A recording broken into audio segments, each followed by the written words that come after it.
हमने तो इस छलिया बालक को निगल लिया था, फिर ये बाहर कैसे आया? यदि आपको प्रतीत होता है कि आपने मुझे निगल लिया, तो ये केवल आपकी भ्रांति थी, क्योंकि मैंने तो कभी आपके मुख में प्रवेश नहीं किया। आपके ही माया ने आपको ही प्रभावित कर आपके भीतर भ्रम उत्पन्न किया। नमः शिवाय। राहु केतु को यह प्रतीत होने लगा था कि उन्होंने प्रभु को अपने काल सर्प योग में उलझा लिया है, लेकिन वास्तविकता में जो हुआ है वो तो उसके विपरीत है। महादेव के बाल स्वरूप ने तो राहु केतु की माया को ही भंग कर दिया। यदि प्रभु पिपलाद ने राहु के मुख में प्रवेश किया ही नहीं, तो उन्हें इतनी मानसिक वेदना क्यों हुई? राहु केतु भला उन्हें क्या वेदना दे पाते? ये तो प्रभु की लीला थी। जो राहु केतु देखना चाहते थे, प्रभु पिपलाद उन्हें वही दिखा रहे थे, ताकि दोनों को लगे कि वे अपनी योजना में सफल हो गए हैं। किंतु मानसिक पीड़ा तो काल सर्प योग का एक प्रमुख परिणाम है, जिसके प्रभाव से उभर पाना असंभव के समान है। और ऐसी अवस्था में व्यक्ति निराश और हताश होकर अपने सुख को ही खो देता है। प्रभु पिपलाद तो काल सर्प योग के प्रभाव को निरस्त करने में समर्थ थे, किंतु उनके स्थान पे यदि कोई और व्यक्ति होता तो वो काल सर्प योग के प्रभाव से कभी मुक्त न हो पाता। फिर तो ऐसे अहितकारी काल सर्प योग का निवारण तो अवश्य होना चाहिए। मुझे अपनी कथा को आगे बढ़ाने की अनुमति दीजिए गौरी पुत्र। आपको अपने प्रश्नों का उत्तर उसी में ही मिल जाएगा। मुझे अपने मुख में लेकर काल सर्प योग से प्रभावित करना चाहते थे। नर्क कैसा होता है ये दिखाना चाहते थे ना मुझे आप। तो अब मैं आपको वास्तविक नर्क से परिचित करवाता हूँ।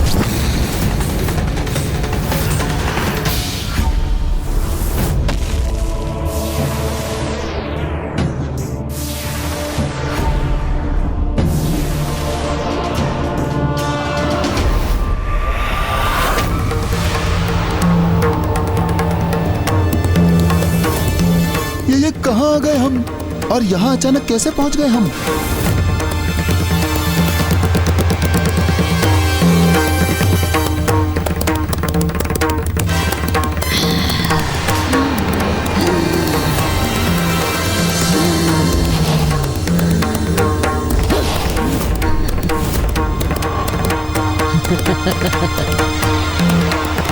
अब ये कैसा संकट है? ये किसने जड़ दिया हमें?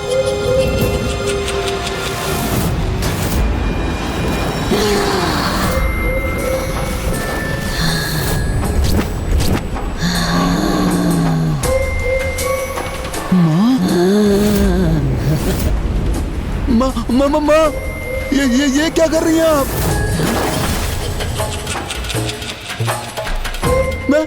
मैं तो आपका ही पुत्र हूँ माँ, और मैं कहते हूँ माँ। माँ, हमारे साथ ऐसा मत कीजिए माँ, मत कीजिए माँ।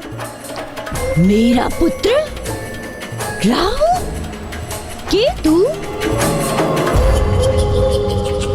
मुझे क्षमा करना पुत्र। इस वृद्धावस्था के कारण तुम्हारी ये माँ अत्यंत विवश हो गई है। कितने समय से मुझे कोई आहार प्राप्त नहीं हुआ है, क्योंकि इस निर्जन स्थान पर कोई मेरा आहार बनने आया ही नहीं। इसलिए भोजन प्राप्त करने के लिए मैं व्याकुल हो गई। मुझे देखो पुत्र, असुरों को जिसने जन्म दिया, उन्हें दुष्टता और बुराई का पाठ सिखाया, उसका परिणाम देखो। आज किस प्रकार तुम्हारी वही माँ जल के भीतर स्थिर रहकर परछाइयों को बांधकर अपना भोजन प्राप्त करने पर विवश है। ब्रह्मदेव के वरदान स्वरूप परछाइयों को बंदी बनाकर अपना भोजन बनाने का मेरा ये सामर्थ्य मुझे अपना वरदान नहीं, अपने अभिशाप के समान प्रतीत होता है। मैं तो अपने कुकर्मों का फल भोग ही रही हूँ, परंतु तुम तो अपने सुकर्मों से मेरी नियति बदल सकते हो ना। बोलो पुत्र, तुम अपने सुकर्मों से मेरी नियति को बदलोगे ना? बदलोगे ना पुत्र मेरा भाग्य? बदलोगे ना पुत्र? पुत्र! पुत्र! पुत्र!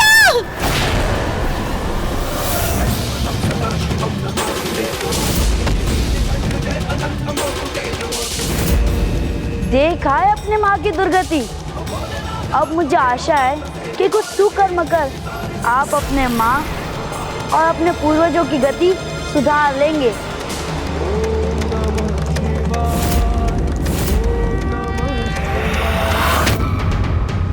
एक नन्हे से बालक होकर तुम उन राहु केतु को उपदेश देकर सीख देने चले हो जो सर्वाधिक विकट योग काल सर्प योग उत्पन्न करते हैं।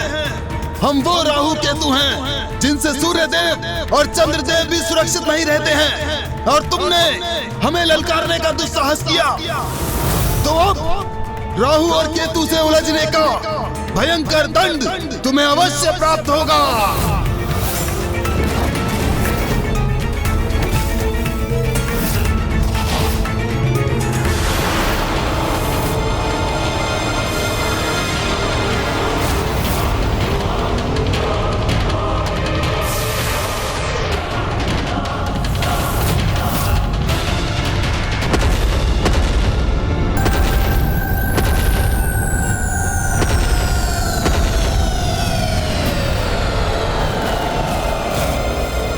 राहु ने तो अत्यंत विकट संकट उत्पन्न कर दिया बालक पिपलाद के लिए। केतु अत्यंत उग्र प्रतीत हो रहे हैं। ये तो बहुत बड़ा संकट उत्पन्न हो गया है।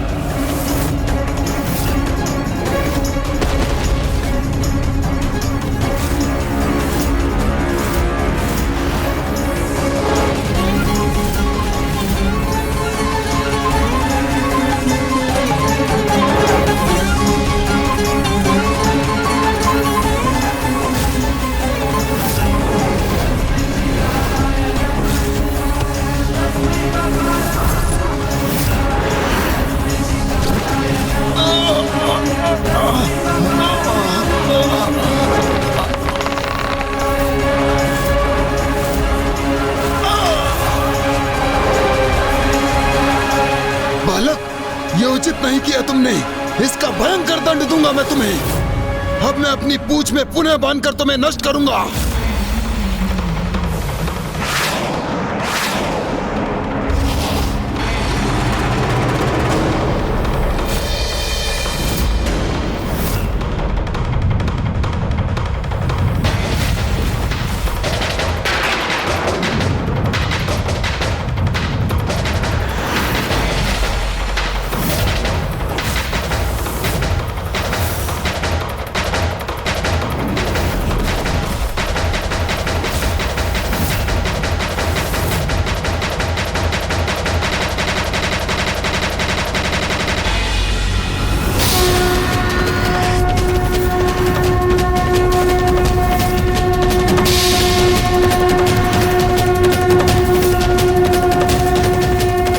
महादेव के स्वरूप में बालक पिपलाद ने अपनी तृतीय नेत्र की शक्ति को क्रियान्वित किया है।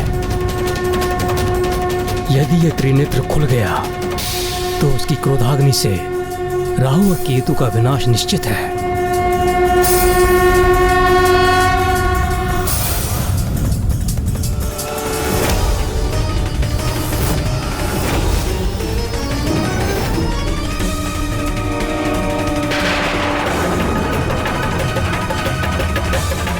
इस बालक से उत्पन्न होने वाली ताप को सहन नहीं कर पा रहा हूं मैं। अब तो राहु और केतु अवश्य समझ जाएंगे कि बाल रूप में प्रभु महादेव ही हैं उनके समक्ष। महादेव के समान तृतीय नेत्र का प्रदर्शन कर हमें भयभीत कर रहे हो तुम। अब बहुत हुआ। तुम्हें एक बालक समझकर तुम पर दया कर रहे थे हम, किंतु अब तुम्हारी दुर्दशा अवश्य करेंगे। अब केतु अपनी विषैली वाष्प से जड़ करेगा तुम्हें, और इस बार मैं अवश्य निकलूंगा तुम्हें। आपको जितने प्रयास करने थे आप कर चुके। अब इस स्थिति का अंत मैं करूंगा।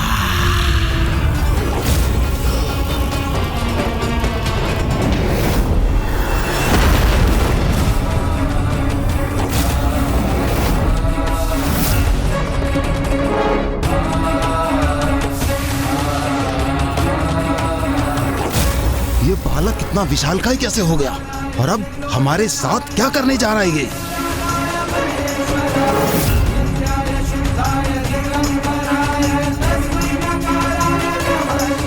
प्रतीत होता है राहु और केतु इस बालक को रोकने में असफल हो जाएंगे।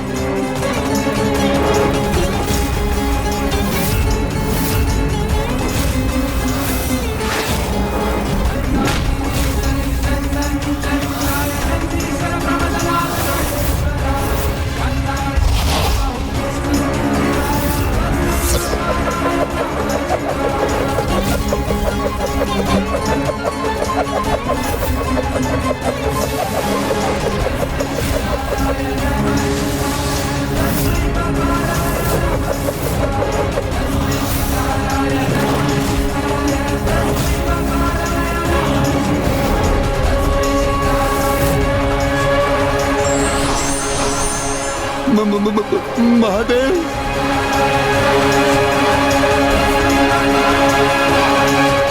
हमें क्षमा कर दीजिए प्रभु, हमें क्षमा कर दीजिए। आपको पहचानने में बहुत विलंब हो गया हमसे प्रभु, हमें क्षमा कर दीजिए प्रभु। सदाशिवं नमामि हे उमापति जय नीलकंठ जय अनंत नमोस्तुते नमोस्तुते।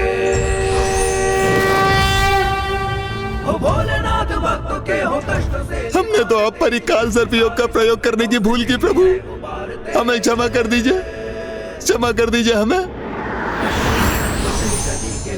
हम वचन देते हैं कि यदि आज के बाद हम ग्रहों के कारण किसी की कुंडली में काल सर्प योग का दोष उत्पन्न होगा तो आपकी पूजा, आराधना, अभिषेक करने से काल सर्प योग का दोष क्षीण हो जाएगा प्रभु।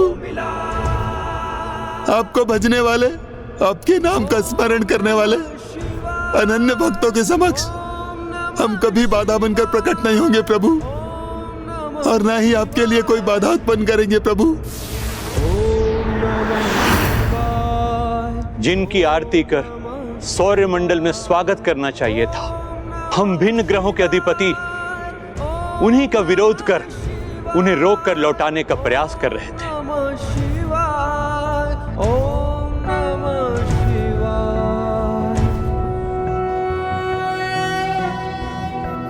नागेन्द्रहाराय त्रिलोचनाय भस्मांगरागाय महेश्वराय नित्याय शुद्धाय दिगंबराय तस्मै नकाराय नमः शिवाय। मंदाकिनी सलिल चंदन चर्चिताय नंदीश्वर प्रमथनाथ महेश्वराय मंदार पुष्प बहु पुष्प सुपूजिताय तस्मै मकाराय नमः शिवाय।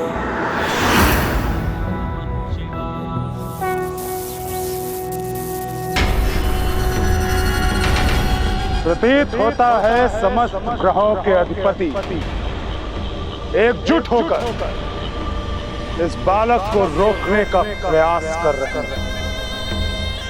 ग्रहाधिपतियों, कुछ भी करिए, कुछ भी, किंतु इस बालक को मेरे निकट पहुंचने से रोकिए, क्योंकि यदि एक बार ये बालक मेरे निकट पहुंच गया तो इसका विनाश निश्चित है। त्र्यंबकं यजामहे सुगंधिं पुष्टिवर्धनम् उर्वारुकमिव बन्धनान् मृत्युर्मुक्षीयमामृता। प्रभु पिप्लाद के कारण महादेव की पूजा और भक्ति के रूप में जगतवासियों को काल सर्पयोग अर्थात कुंडली के सर्वाधिक भयंकर माने जाने वाले दोष के प्रभाव से मुक्ति प्राप्त करने का सहज सरल उपाय प्राप्त हो गया। क्यों, मैंने उचित कहा ना लंकेश?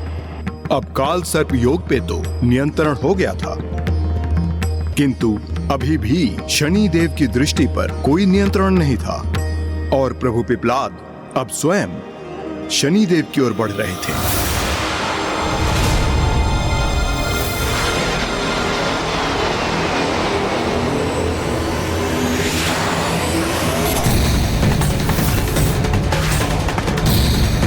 अब इस बालक को रोकने के लिए मुझे ही कुछ करना होगा, चाहे कुछ भी हो जाए। किंतु मैं इस बालक को अपने गृह में प्रवेश नहीं करने दूंगा।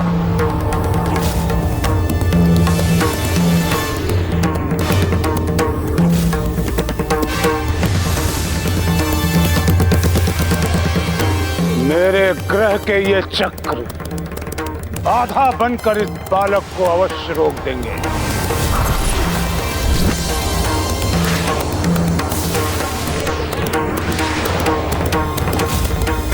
फिर क्या हुआ लंकेश? शनि देव के चक्रों को भेद कर उन तक पहुंचना वास्तव में इतना संकटमय था? हाँ गौरी पुत्र, उस समय जिस किसी ने भी शनि ग्रह की ओर बढ़ने का प्रयास किया, वो शनि देव की दृष्टि के प्रकोप से खंडित होकर छिन्न भिन्न हो गया। स्वयं शनि देव के उपग्रह उनके चंद्र जब अपने मार्ग से भटककर उनके निकट पहुंचे तो वे भी खंड खंड हो गए। शनि ग्रह के ये चक्र उन समस्त अवशेषों से निर्मित है जिनसे टकराना तो अपने विनाश को ही निमंत्रण देने के समान है। इतना भयंकर विस्फोट? फिर तो बालक प्रभु पिपलाद के लिए भी ये चक्र तो महासंकट बन गए होंगे ना? हाँ शिवनंदन, किंतु मेरे प्रभु शिव शंकर शंभु ने बाल स्वरूप की प्राप्ति के लिए किसी भी संकट को स्वीकार करने के लिए तैयार थे।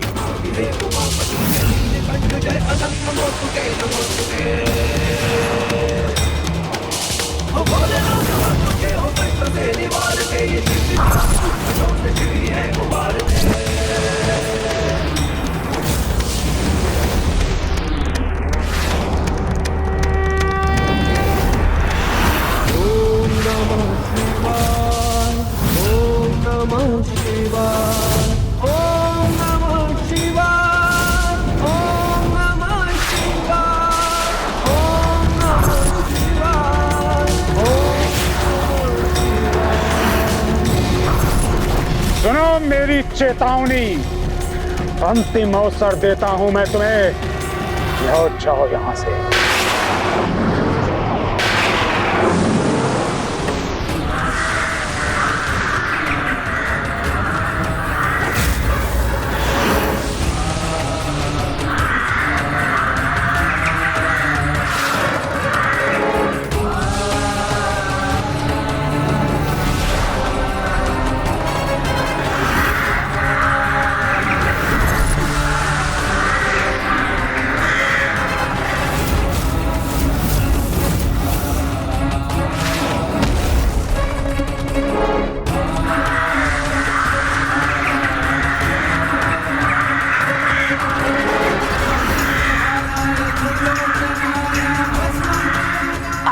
पहुंचने का मेरा निश्चय अटल है।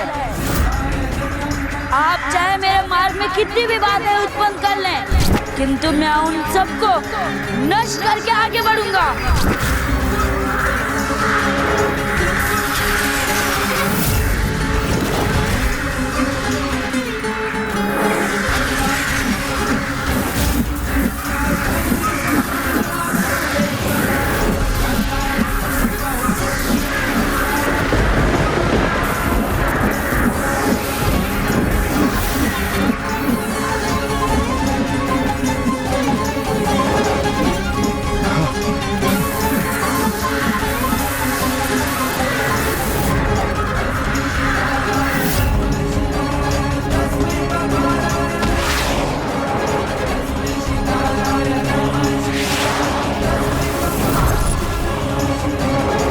आश्चर्य, ये कैसे संभव कर दिया इस बालक ने?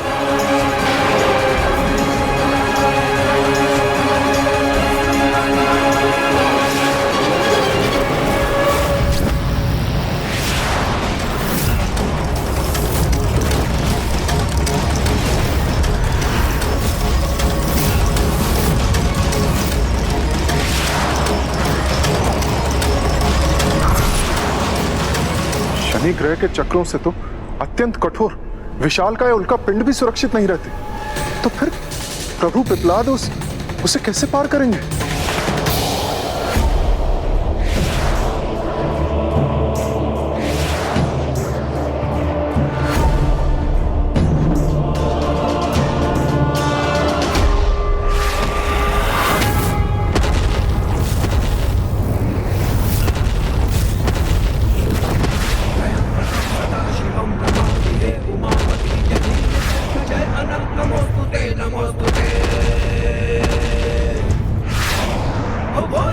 मेरी शक्ति ही मेरी ढाल बनेगी।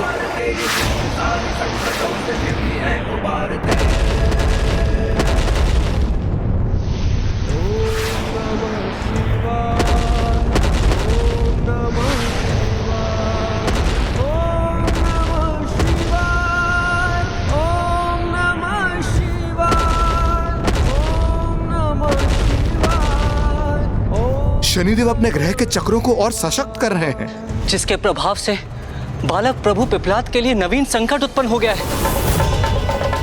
आज ये प्रथम अवसर है जब किसी ने मेरे ग्रह के चक्रों को भेद कर आगे बढ़ने में सफलता प्राप्त की है, और वो भी अन्य कोई नहीं, मात्र एक बालक है। किंतु अब इस बालक को इसके दुस्साहस का परिणाम भोगना होगा। पुत्र बन प्रभु ने पृथ्वी पे जन्म लिया, पीपल के वृक्ष के तले ही आपका पालन हुआ है, रूप पिपलाद का तभी से आपको मिला।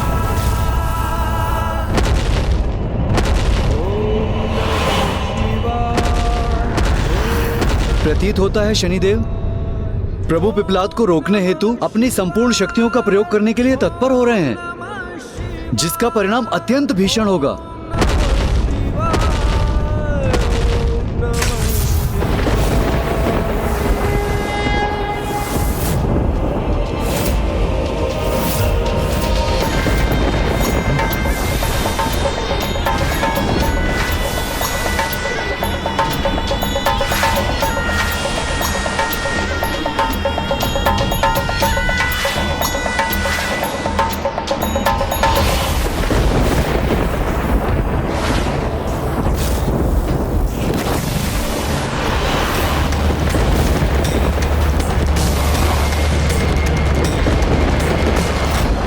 शनि देव द्वारा उत्पन्न इस बाधा का सामना करने के लिए बालक प्रभु पिपलाद ने एक उचित युक्ति का प्रयोग किया है। स्वयं उन विनाशकारी शक्तियों के साथ अपनी गति संयोज कर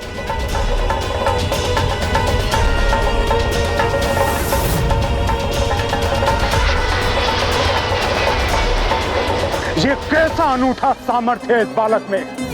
मेरे ग्रह चक्रों की विनाशकारी शक्ति का भी सामना करने में कैसे सक्षम हो रहा है ये।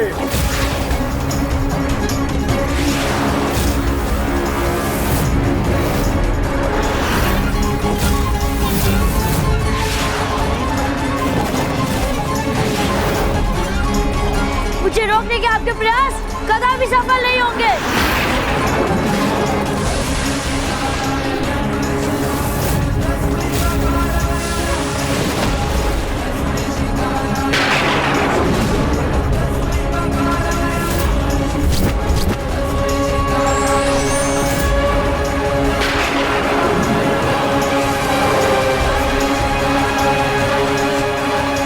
जिसका इतना अनूठा सामर्थ्य, वो कोई साधारण बालक नहीं हो सकता। तो फिर कौन है ये बालक? क्या है इसका वास्तविक परिचय? पिपलाद, पिपलाद।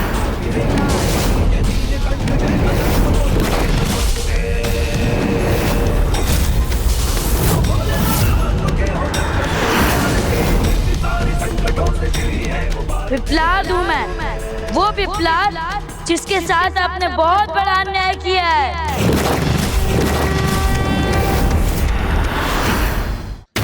हठी हो तुम बालक, जो मुझ तक पहुंचने में सफल हो गए।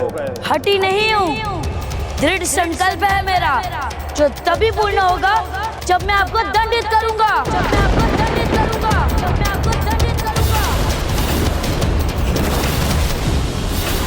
अबोध बालक, कदाचित तुम्हें यह ज्ञात नहीं कि तुम अपनी निशस्त्र अवस्था में किसके समक्ष खड़े हो। जानते भी हो कौन हूं मैं? जानते भी हो कौन हूं मैं? भली भांति जानता हूँ। आप एक भटके हुए देवता हैं। आप एक भटके हुए देवता हैं। भटका हुआ देवता? नहीं बालक, मैं वो हूँ जिसके भय से लोग धर्म पथ से भटकने का दुस्साहस नहीं करते। और ये तो मेरी दया है कि तुम जैसा भटका हुआ बालक मेरे सम्मुख आकर भी मेरी दृष्टि से अभी तक सुरक्षित है। और तुम्हारा तो यही प्रार्थना करना उचित होगा कि मेरी दया दृष्टि क्रोध दृष्टि में परिवर्तित ना हो जाए। दया? कैसी दया? किस दया की बात कर रहे हैं आप? एक नवजात शिशु से उसके पिता को छीन लेने की दया, और फिर माता के आंचल की छाया से वंचित कर देने की दया।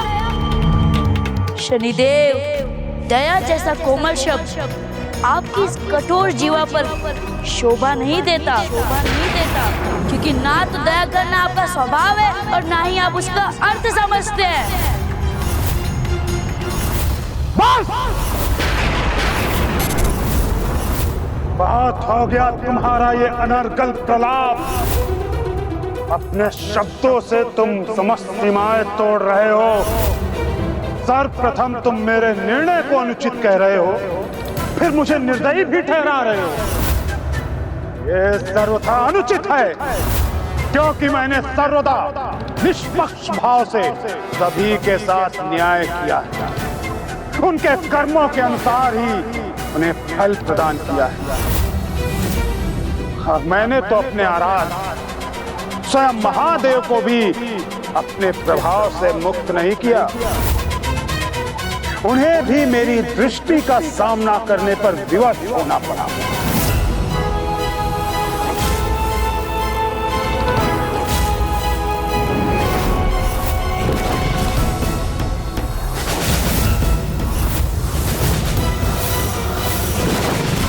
किंतु फिर इसका निवारण क्या था लंकेश? और पिताश्री महादेव पर इसका क्या प्रभाव पड़ने वाला था एवं उस प्रभाव से वो स्वयं को कैसे रक्षित रख सकते थे? कृपया बताइए लंकेश।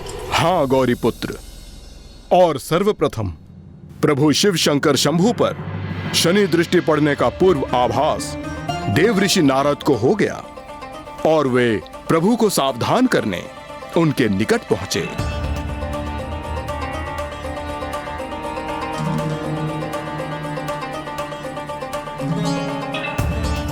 नारायण नारायण, महादेव को इतनी महत्वपूर्ण सूचना देनी है मुझे, किंतु प्रभु तो ध्यानस्थ है, तो कैसे सचेत करूं उन्हें?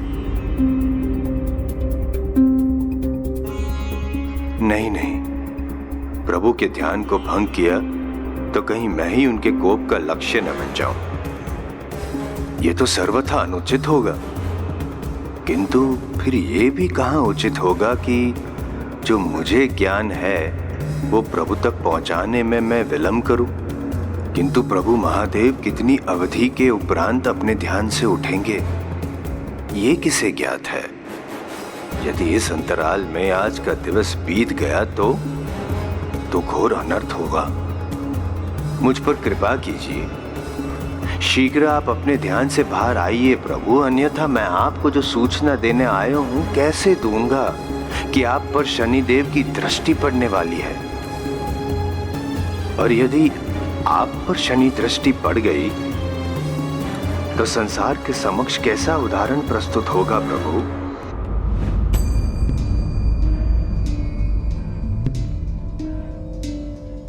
देव ऋषि नारद,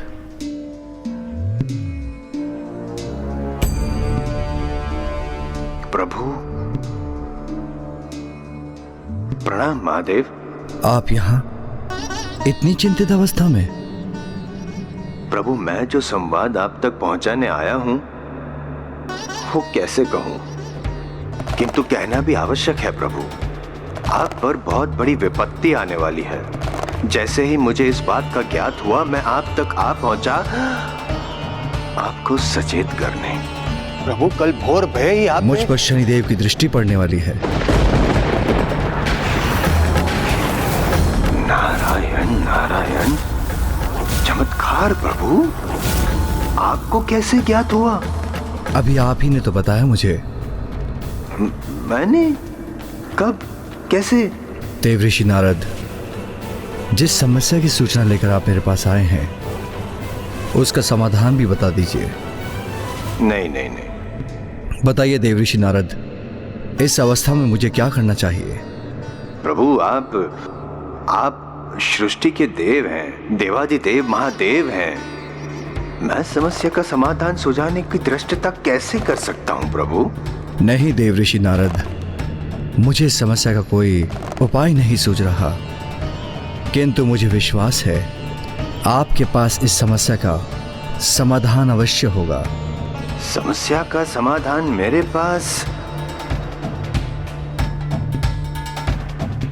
है, किंतु फिर इसका निवारण क्या था लंकेश? और पिताश्री महादेव पर इसका क्या प्रभाव पड़ने वाला था? कृपया बताइए लंकेश। मैंने तो आपको पूर्व में ही कह दिया था गौरी नंदन कि शनि देव के दृष्टिपात से कोई भी रक्षित नहीं रह सकता। फिर प्रभु महादेव भी इससे स्वयं को अछूता कैसे रख पाते? जो अथक अपने कार्य में बिना किसी फल की चिंता किए लगे रहते हैं, उसे लक्ष्य की प्राप्ति के साथ साथ उसका सुफल भी अवश्य ही प्राप्त होता है।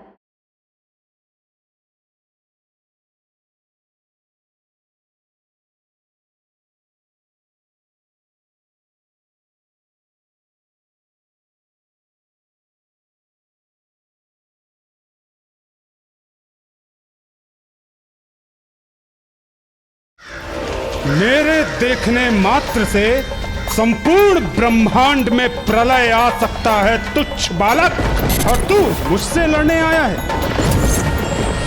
शनि को नियंत्रित करने के लिए पिपलाद ने किए कौन से 6 महाउपाय जिसने संपूर्ण सृष्टि के प्राण बचाए? देखिए शनि महादशा अध्याय श्री विघ्नहर्ता गणेश में।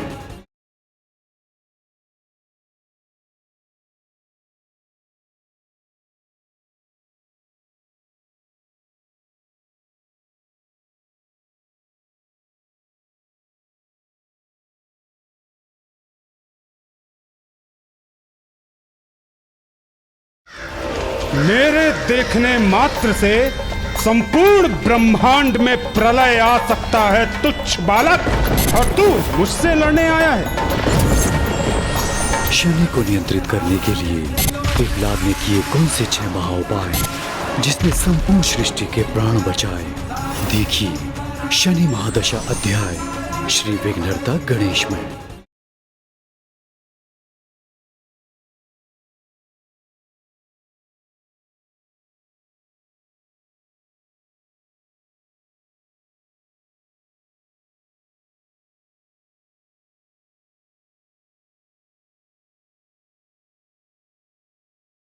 हमने तो इस छलिया बालक को निगल लिया था, फिर ये बाहर कैसे आया? यदि आपको प्रतीत होता है कि आपने मुझे निगल लिया, तो ये केवल आपकी भ्रांति थी, क्योंकि मैंने तो कभी आपके मुख में प्रवेश नहीं किया। आपके ही माया ने आपको ही प्रभावित कर आपके भीतर भ्रम उत्पन्न किया।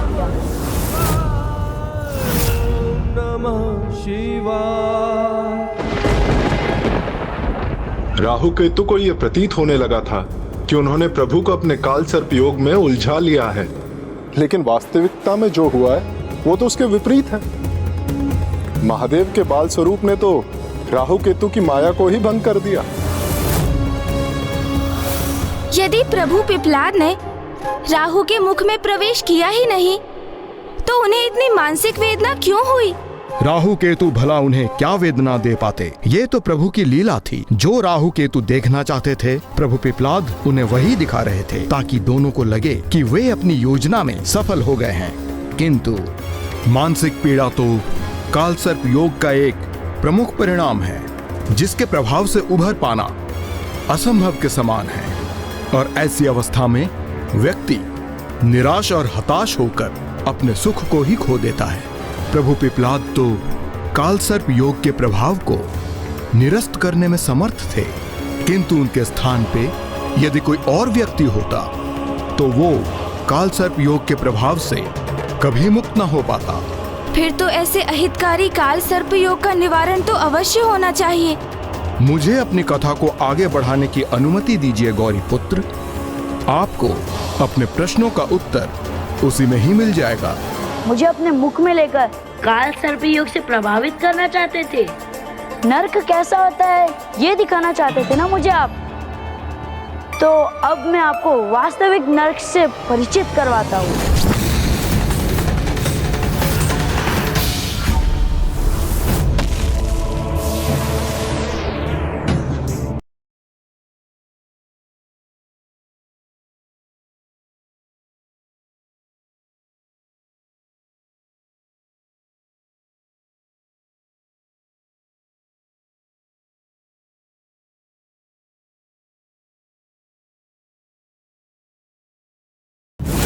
जिसका इतना अनूठा सामर्थ्य वो कोई साधारण बालक नहीं हो सकता। क्या है इसका वास्तविक परिचय?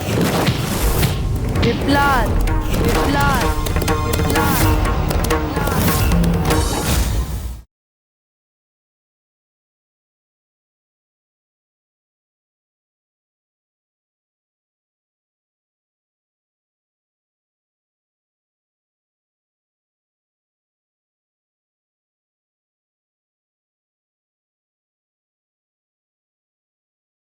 दृढ़ संकल्प है मेरा जो तभी पूर्ण होगा जब मैं आपको दंडित करूंगा, जब मैं आपको दंडित करूंगा। बस हो गया तुम्हारा ये अनर्गल प्रलाप।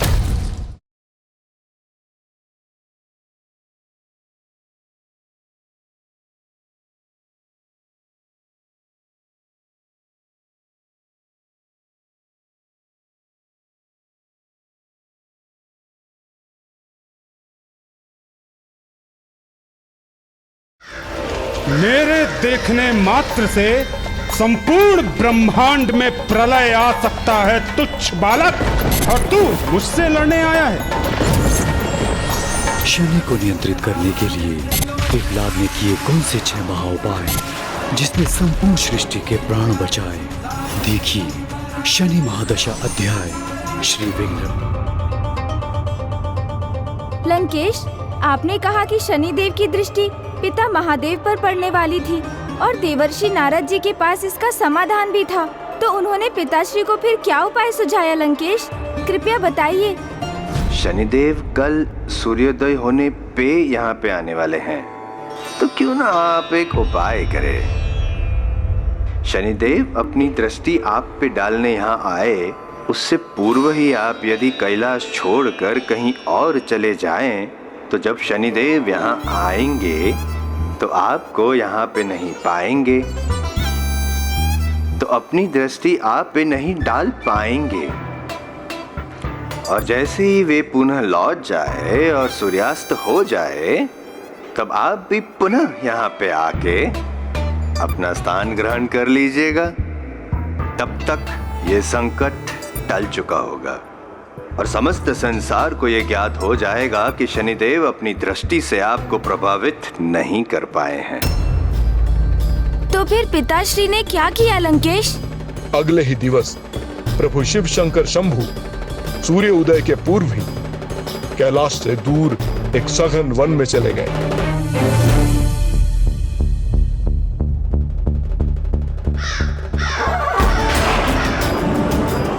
स्वर आगे उस मार्ग पर काक स्थित है। मुझे दूसरी दिशा से जाना चाहिए। काक तो शनिदेव का सर्वाधिक प्रिय है, उनसे भी दूर रहना उचित होगा।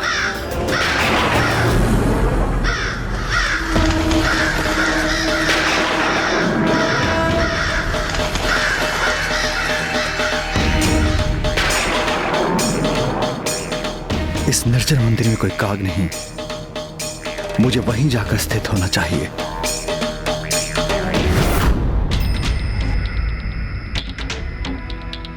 यही स्थान उचित होगा।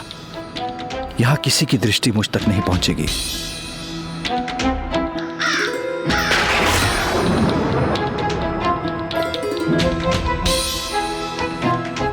कदाचित ये काग शनिदेव को सूचित कर रहे होंगे कि मैं कहां हूं।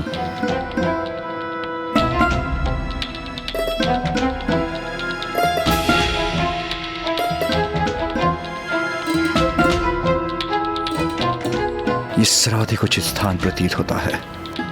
क्योंकि यहां शनिदेव कभी नहीं आएंगे।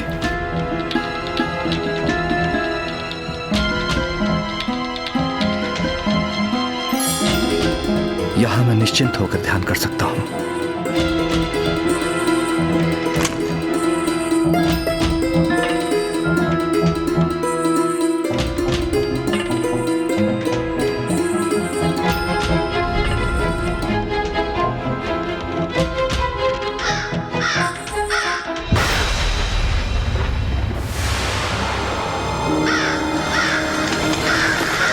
कदाचित ये मेरी भूल थी। ये निर्जन मंदिर तो मेरा ही स्थान है, अर्थात मैं यहीं स्थित होऊंगा। इसका अनुमान लगाना अत्यंत सरल है, इसलिए शनिदेव मुझ तक बड़ी सहजता से पहुंच सकते हैं। मुझे किसी अन्य स्थान को ढूंढना होगा, क्योंकि सूर्योदय होने में कुछ ही समय शेष है। मुझे यह कार्य शीघ्र करना होगा।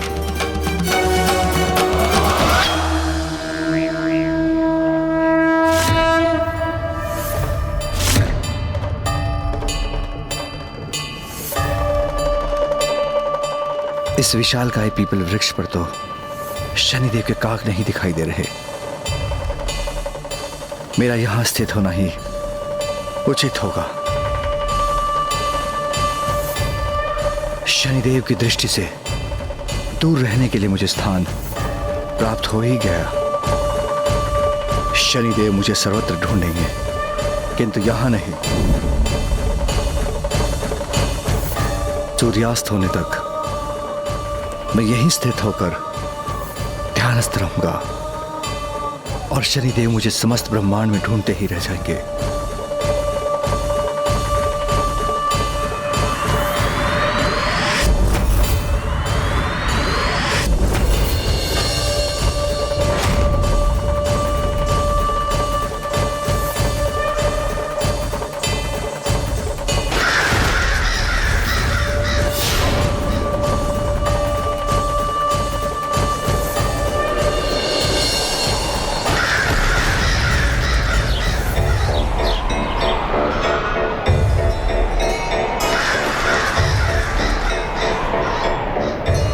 स्वर कहां से आ रहा है? कहीं शनिदेव का आगमन तो नहीं हो रहा यहां?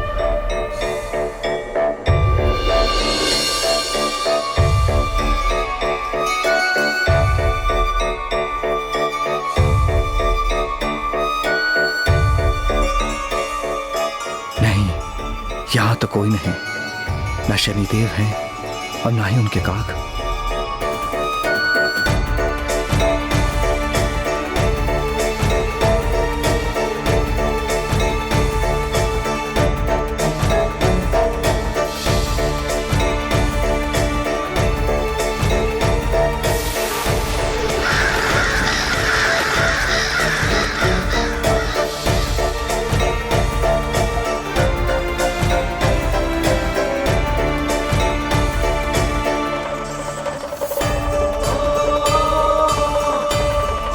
अब तो सूर्यास्त भी हो गया है, अर्थात दिवस का भी अंत हो गया।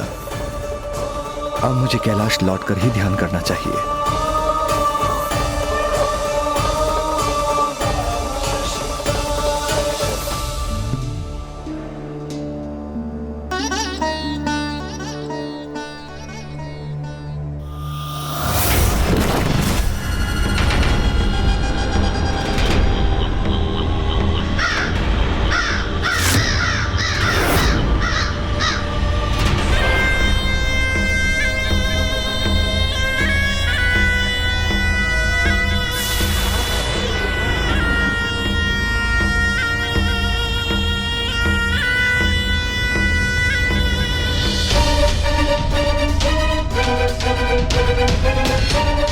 प्रणाम महादेव।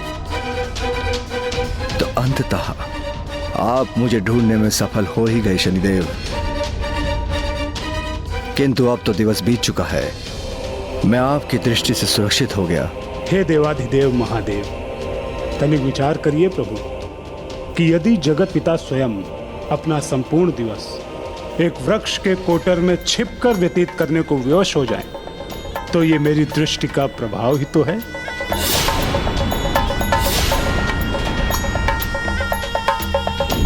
आज संपूर्ण दिवस आप जहां भी गए प्रभु, मेरी दृष्टि निरंतर आपके पीछे थी। मुझे प्रसन्नता हुई शनिदेव कि आप अपना धर्म और कर्तव्य निष्पक्षता और कुशलता से निभा रहे हैं। प्रभु, आपकी कृपा से मैं अपने कर्तव्य पथ, दायित्व एवं कर्म से ना ही कभी भटका हूं और ना ही भविष्य में भटकूंगा। भले ही मेरे सम्मुख कोई भी क्यों ना आ जाए। यहाँ मेरा कार्य संपन्न हुआ प्रभु। अब आप इस भक्त को आज्ञा दें।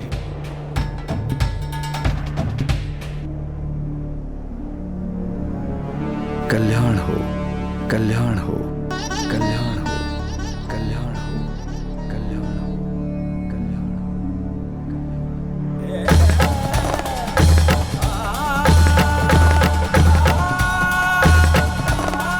हे नारायण के स्वरूप पीपल वृक्ष, आज आपने मुझे अपने कोटर में आश्रय प्रदान किया, किंतु उसके पीछे जो कारण नहीं था वह समय आने पर ही उजागर होगा। मैं आपको वरदान देता हूं, उचित समय पर शनि दृष्टि पर नियंत्रण प्राप्त करने में आपका प्रमुख योगदान होगा। किंतु ये कैसे संभव हो सकता था लंकेश? पिताश्री तो देवों के देव महादेव है, तो उन पर तो शनिदेव की दृष्टि का प्रभाव तो होना ही नहीं चाहिए था। आपके इस प्रश्न का उत्तर तो स्वयं बालक प्रभु पिपलाद ने दिया था गौरी पुत्र। आपका ये मिथ्या विश्वास आपकी अज्ञानता अथवा आपके दम का प्रमाण है, क्योंकि उस एक दिवस के लिए महादेव द्वारा कैलाश का परित्याग करने का कारण आप नहीं हैं। इसके पीछे का सत्य क्या था, अर्थात उस दिवस क्या घटित हुआ था, ये आप विस्तार से सुनिए। उस दिवस जब महादेव कैलाश लौटे। स्वामी, आपकी कैसी लीला है? यहाँ से प्रस्थान करना, भयभीत होने का प्रदर्शन करना, पीपल वृक्ष के कोटर में छिपना, ऐसा क्यों किया आपने स्वामी? जिन्हें आपने वरदान देकर देव पद की उपाधि प्रदान की, उन्हीं शनि देव से भयभीत होने का क्या कारण हो सकता है भला? सर्वथा उचित कहा आपने। शनिदेव को उनके पद पर मैंने ही स्थापित किया था।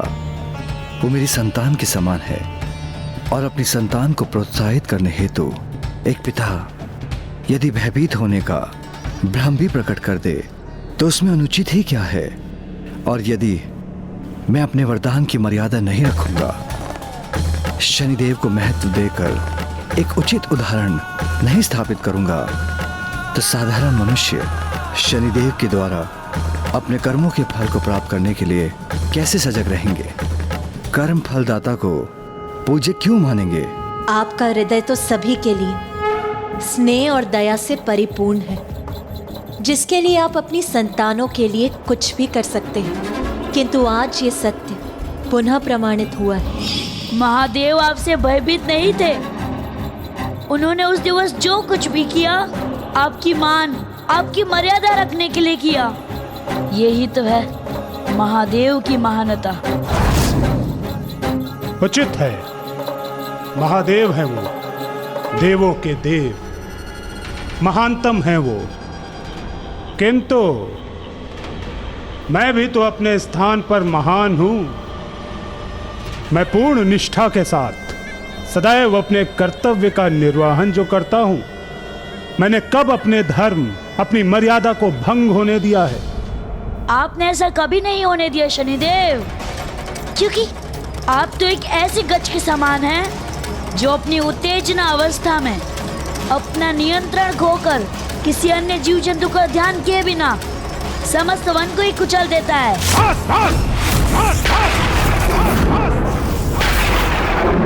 बहुत हो गया बालक, अब तुम्हारे लिए उचित यही होगा कि शीघ्र तुम यहाँ से चले जाओ, अन्यथा तुम्हारी इस उद्दंडता के लिए तुम्हें गंभीर परिणाम भुगतने होंगे। कहीं ऐसा ना हो कि मैं दंड स्वरूप तुम पर अपनी दृष्टि ही डाल दूं। मेरे प्रति आपने जो अन्याय किया है उसका दंड दिए बिना मैं यहाँ से कहीं नहीं जाऊंगा। आपके साथ हुई दुर्भाग्यपूर्ण घटना से इतने आहत हो गए आप कि उसके परिणाम से आपने स्वयं को कठोर बना लिया कि अन्य किसी की पीड़ाओं का ध्यान ही नहीं रहता आपको। आपको सीमाओं में बांधना अनिवार्य हो गया है शनिदेव।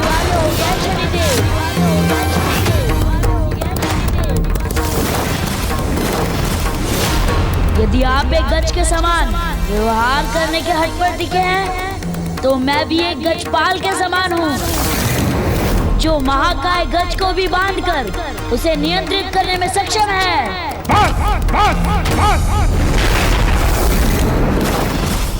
अब तुम्हारे मुख से एक भी शब्द नहीं सुनूंगा मैं।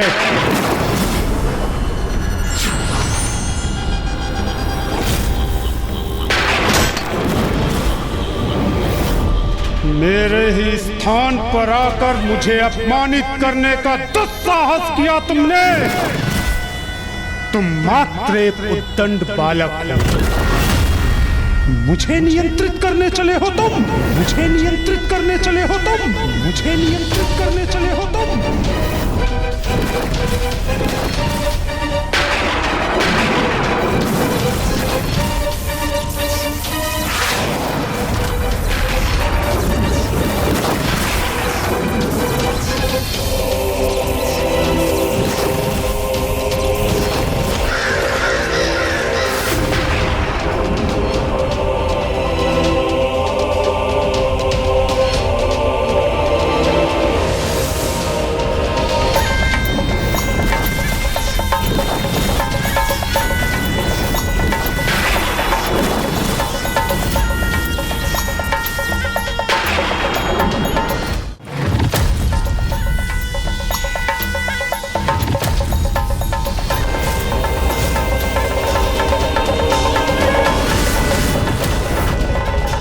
स्वामी, ये कैसा अनर्थ होने जा रहा है वहाँ? क्या परिणाम होगा इस परिस्थिति का?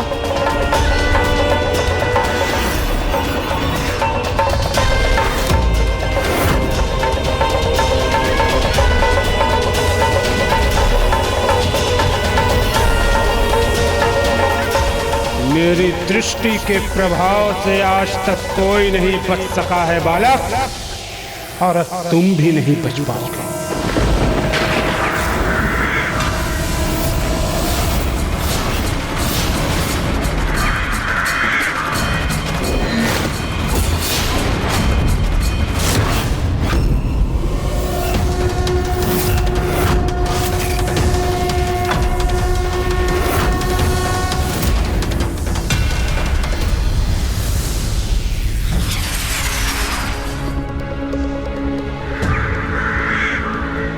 अन्य ग्रहों के अधिपति तुम्हें मुझ तक पहुंचने से पूर्व ही रोक लें, इसके अनेकों प्रयास किए मैंने।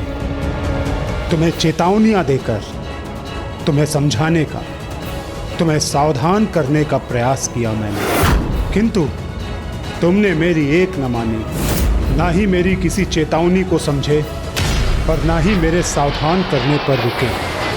अंततः वही हुआ जो मैं कभी नहीं चाहता था।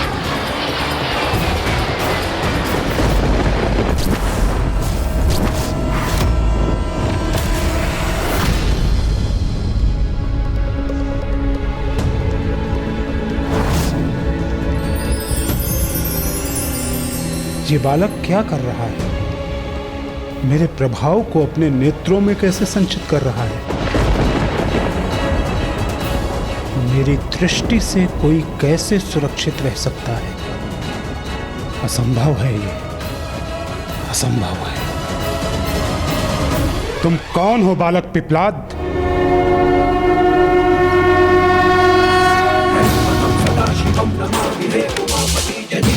जय अनंत नमोस्तुते नमोस्तुते। हो भोलेनाथ भक्तों के हो कष्ट से निवारते, ये सृष्टि सारे संकटों से चिड़ी है उबारते।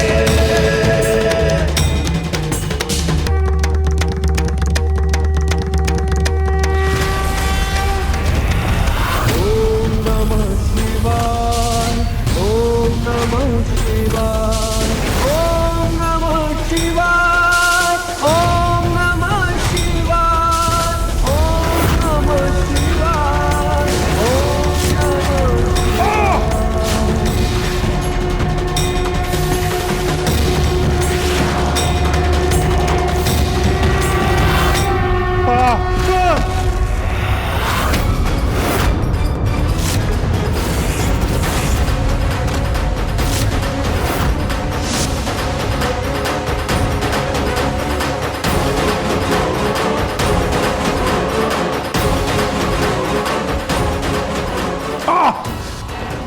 आहत हुआ हूं मैं।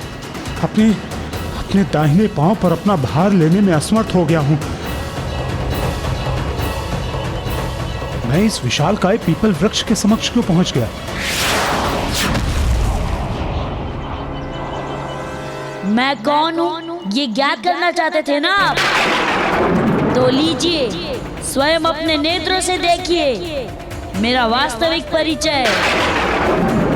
मैं वो बालक हूँ जिसकी माता ने जन्म लेते ही उसका परित्याग कर जगत से प्रस्थान करने में विवश हो गई, क्योंकि उन पर आपकी कुदृष्टि का प्रभाव था शनिदेव। मैं वो बालक हूँ जो मात्र अपनी माता की ममता से वंचित नहीं रहा, अपितु मेरे पिता को भी अस्थियों का दान करने हेतु अपने प्राण त्यागने पर विवश होना पड़ा, क्योंकि उन पर भी आपकी दृष्टि का प्रभाव था।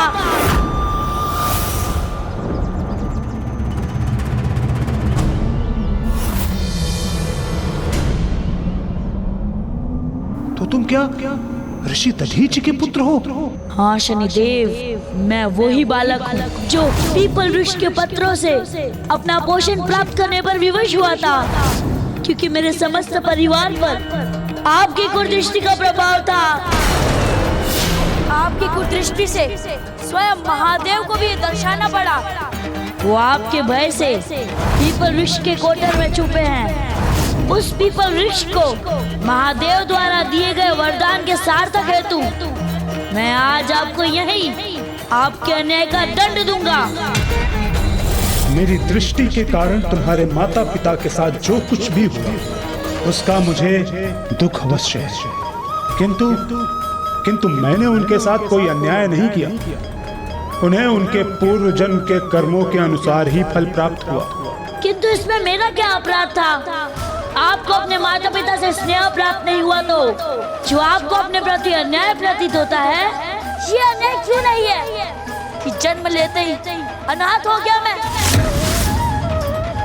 और एक अनाथ के ही भांति बड़ा हुआ। मेरे साथ जो हुआ उसे आप मेरे माता पिता के कर्मों का फल कैसे दे सकते हैं? किंतु इसमें मेरा दोष क्या है? मैं तो महादेव द्वारा दिए गए दायित्व की पूर्ति कर रहा हूँ।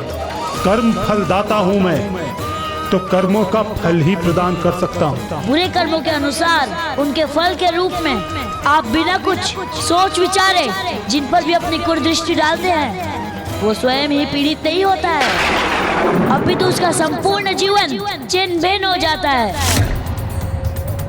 उसके साथ उसका परिवार नष्ट हो जाता है, उनका भी अस्तित्व मिट जाता है, और इस कारण वो अपने अच्छे कर्मों को भी भोगने में असमर्थ हो जाते हैं। क्या आपने कभी सत्य पर ध्यान दिया है शनिदेव?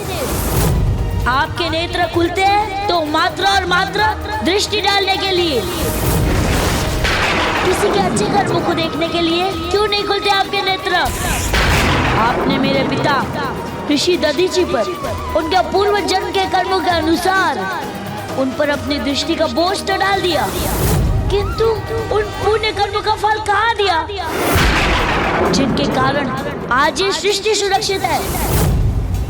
आपने मेरी माता के पूर्व जन्म के बुरे कर्मों के अनुसार उनके भाग्य को नियत किया और उन पर भी दृष्टि डाल दी,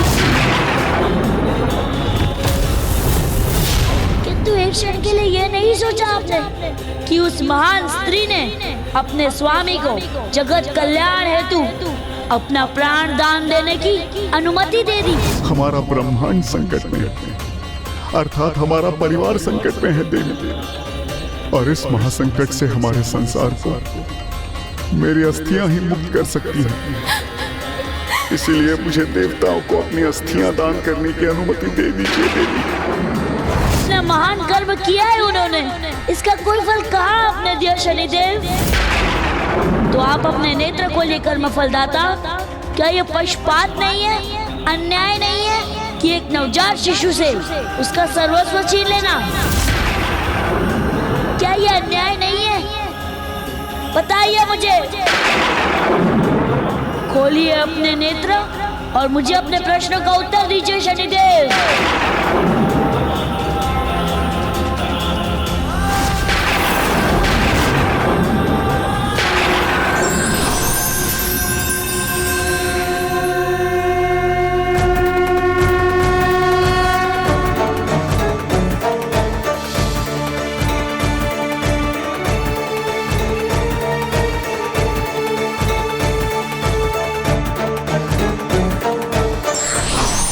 प्रभु प्रभु मुझे क्षमा कर दीजिए प्रभु, मुझे क्षमा कर दीजिए। आपको पहचानने में मैंने बहुत विलंब कर दिया प्रभु, बहुत विलंब कर दिया। प्रभु अपने इस भक्त पर कृपा कर पूर्ण स्वरूप के दर्शन दीजिए प्रभु, कृपा कीजिए प्रभु, कृपा कीजिए। अपने पूर्ण स्वरूप के दर्शन दीजिए प्रभु, दर्शन दीजिए। कृपा करिए प्रभु, मुझ पर कृपा करिए।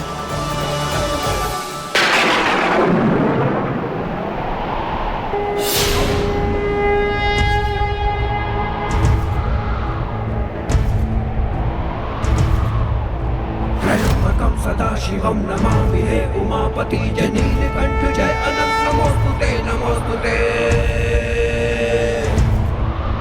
ओ भोलेनाथ भक्तों के हो कष्ट से निवारते, ये सृष्टि सारी संकटों से शिव ही है उबारते। कठोर दंड से शनि के विष्णु त्रस्त जब हुआ, तदीच पुत्र बन प्रभु ने पृथ्वी के जन्म लिया।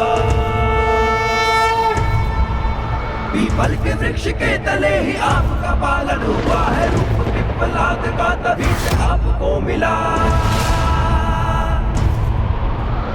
ओम नमः शिवाय, ओम नमः शिवाय, ओम नमः शिवाय, ओम नमः शिवाय, ओम नमः शिवाय, ओम नमः शिवाय।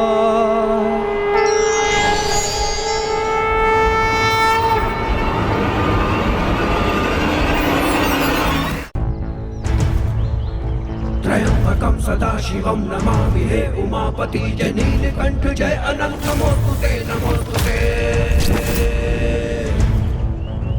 ओम नमः शिवाय, ओम नमः शिवाय, ओम नमः शिवाय, ओम नमः शिवाय, ओम नमः शिवाय, ओम नमः शिवाय।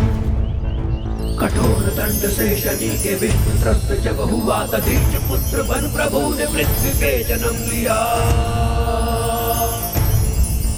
पीपल के वृक्ष के तले ही आपका पालन हुआ है, रूप पिप्पलाद का तभी से आपको मिला। ओम नमः शिवाय, ओम नमः शिवाय, ओम नमः शिवाय, ओम नमः शिवाय, ओम नमः शिवाय, ओम नमः शिवाय। लीजिए प्रभु, अपना अस्त्र पुनः धारण कीजिए और मैं जिस दंड के योग्य हूँ, मुझे वो दंड दीजिए प्रभु, मुझे वो दंड दीजिए। चंद्रशेखर चंद्रशेखर चंद्रशेखर रक्ष मां, चंद्रशेखर चंद्रशेखर चंद्रशेखर पाहि मां। मुझे दंडित कीजिए प्रभु, मुझे दंडित कीजिए। आप प्रभु मुझे जो भी दंड देंगे सहर्ष स्वीकार होगा। इसका तो यही एकमात्र दंड है शनिदेव, कि आपको अपनी दृष्टि पर नियंत्रण रखना होगा, क्योंकि मनुष्य के बुरे कर्मों के दंड के साथ आपको उसके अच्छे कर्मों का सुख भोगने का अवसर भी प्रदान करना होगा। और जो मनुष्य वर्तमान जीवन में सत्कर्म की ओर प्रेरित हो, उनके पूर्व के पापों को घटने की संभावना भी होनी चाहिए।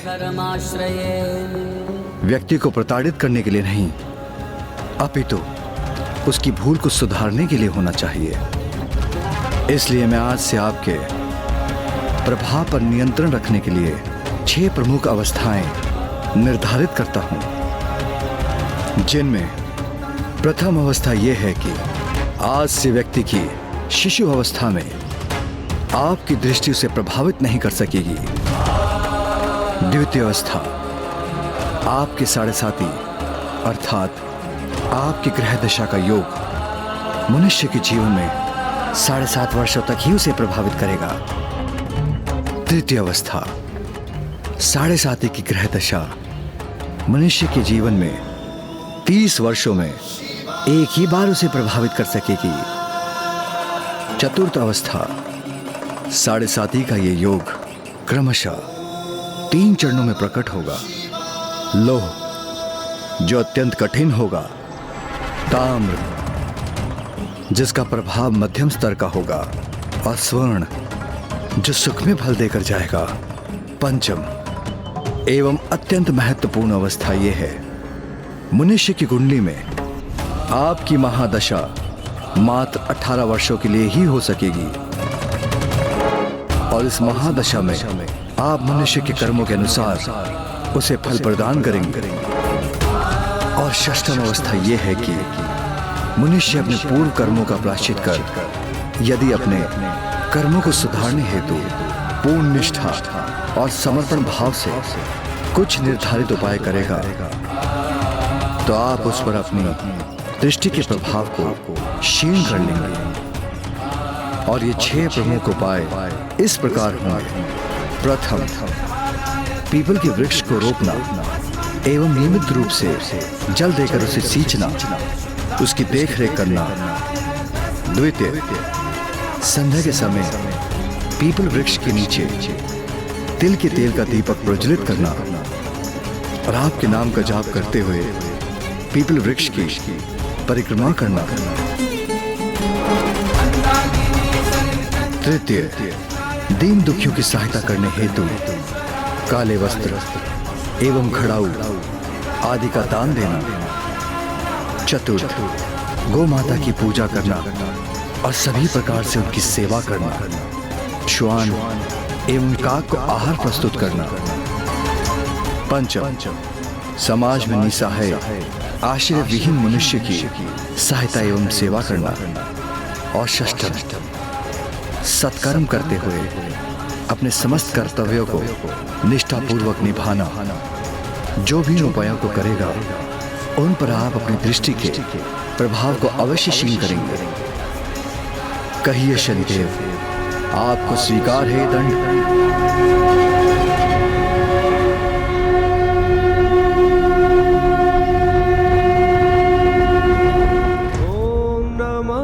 कई बार व्यक्ति से जाने अनजाने में भी कर्म होते हैं, व्यक्ति को उसका भी फल अवश्य मिलता है। इस संबंध में मैं आपको ऋषि करमदास की कथा सुनाता हूँ। कर्पूरगौरम करुणावतारम संसार सारम भुजगेंद्रहारम सदा वसंतम हृदयारविंदे भवम भवामी सहितम नमामि।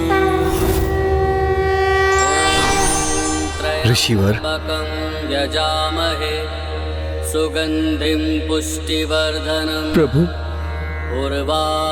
प्रभु, प्रणाम प्रभु। मैं आपके दर्शन पाकर कृतार्थ हुआ प्रभु, कृतार्थ हुआ।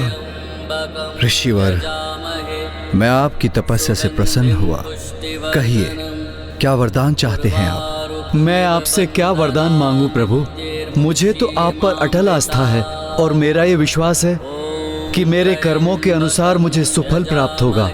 इसीलिए प्रभु, मेरी 12 वर्षों की इन कठोर तपस्या के फलस्वरूप आप मेरे पूर्व के बुरे कर्म मिटाने का वरदान दीजिए, जिससे मैं पुनः आपकी तपस्या में लीन होकर सत्कर्म करने में सक्षम बन सकूं।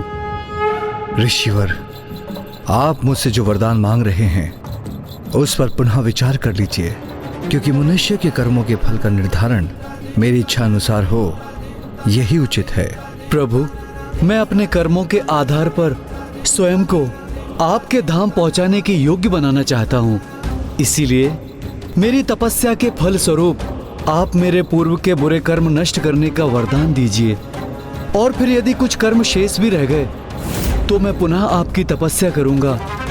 और इस प्रकार मैं जब तक अपने समस्त बुरे कर्म मिटाकर आपकी शरण में रहने का अधिकार प्राप्त नहीं कर लेता, तब तक मैं इसी प्रकार इसी विचार पर दृढ़ रहकर अपने कर्म अर्थात अपनी तपस्या में टिका रहूंगा।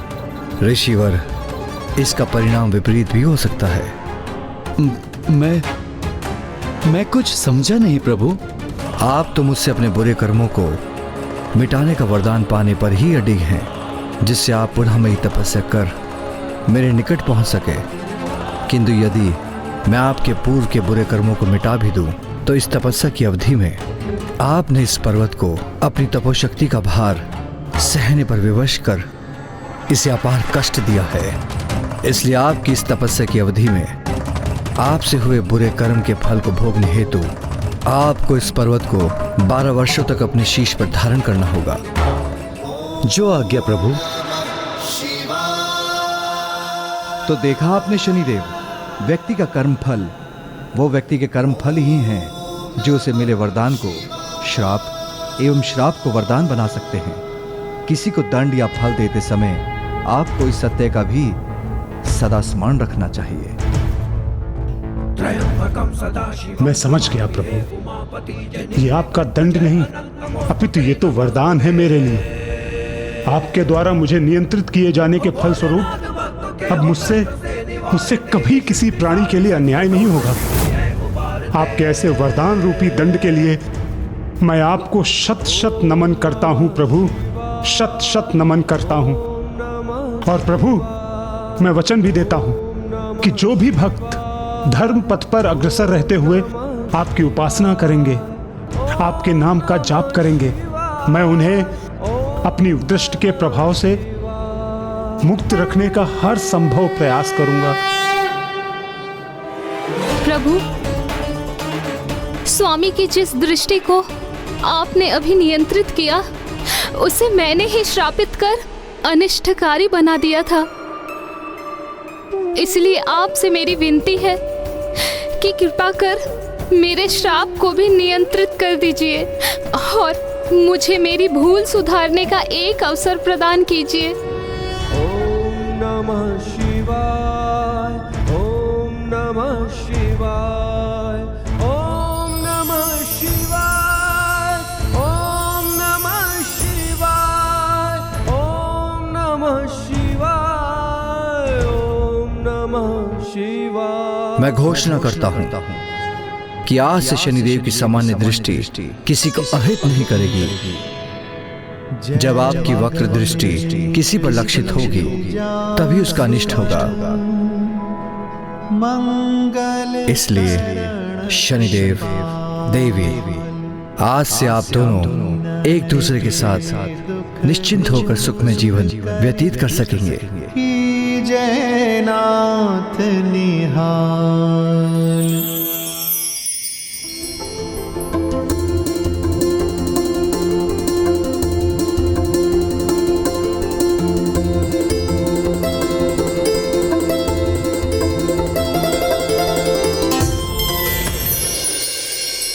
प्रभु पिपलाद की जय, प्रभु पिपलाद की जय। आज जय जयकार तो यहाँ शनिदेव की होनी चाहिए। आज के पूर्व शनिदेव की दृष्टि पर नियंत्रण अवश्य नहीं था, किंतु इन्होंने कर्म की प्रधानता से कभी मुख नहीं मोड़ा, कभी किसी के साथ किसी प्रकार का पक्षपात नहीं किया। कर्म फलदाता होने के नाते अपने कर्मों से कभी पीछे नहीं हटे। ऐसे देवता तो ईश्वर के समान उपाधि पाने के योग्य हैं।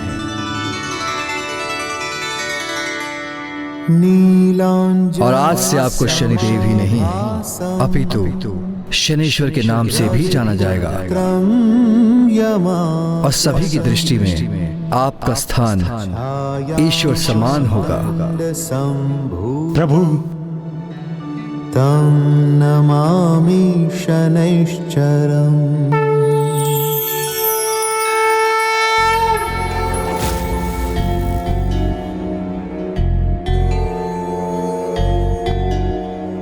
यः पुरा नष्ट राज्याय नलाय प्रददौ किल स्वप्ने तस्मै निजं राज्यं स मे सौरिः प्रसीदतु।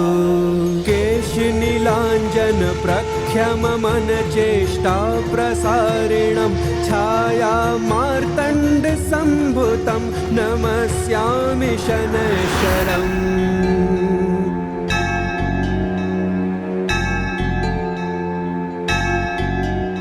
नमोऽर्कपुत्राय शनैश्चराय निहारवर्णां जनमेचकाय श्रुत्वा रहस्यमभवकामदस्य फलप्रदो मे भवे सूर्यपुत्रम्।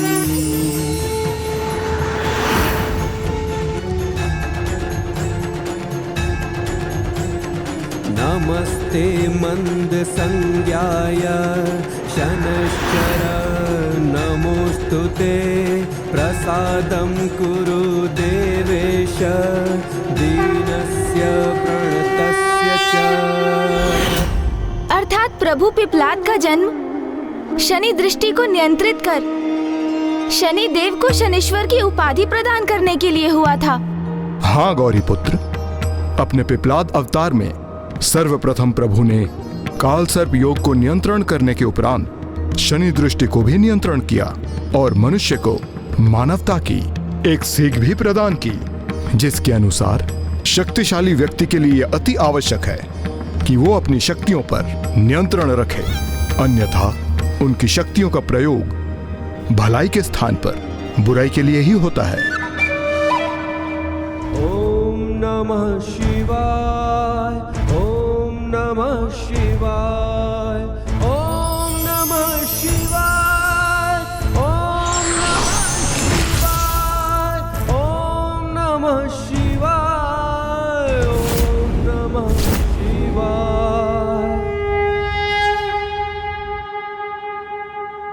प्रणाम प्रभु। कल्याण हो।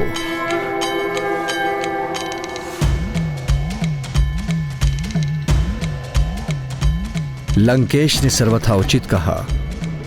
अपनी शक्ति के सदुपयोग के प्रति सभी को सदैव सजग रहना चाहिए।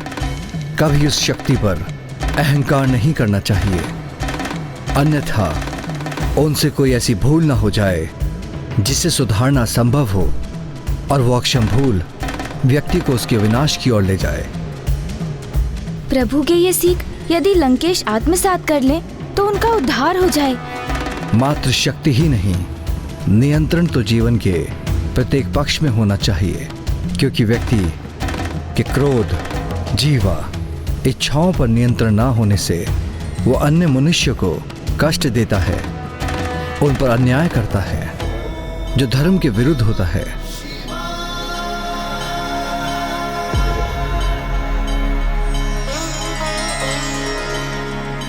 और उचित धर्माचरण तो यही है जिससे व्यक्ति ईश्वर एवं स्वयं को आनंदित तो रखे ही, किंतु उसका व्यक्तित्व तो ऐसा भी होना चाहिए जिससे संपूर्ण संसार को सुख प्रदान कर सके। इसका ध्यान सभी को सदैव रखना चाहिए।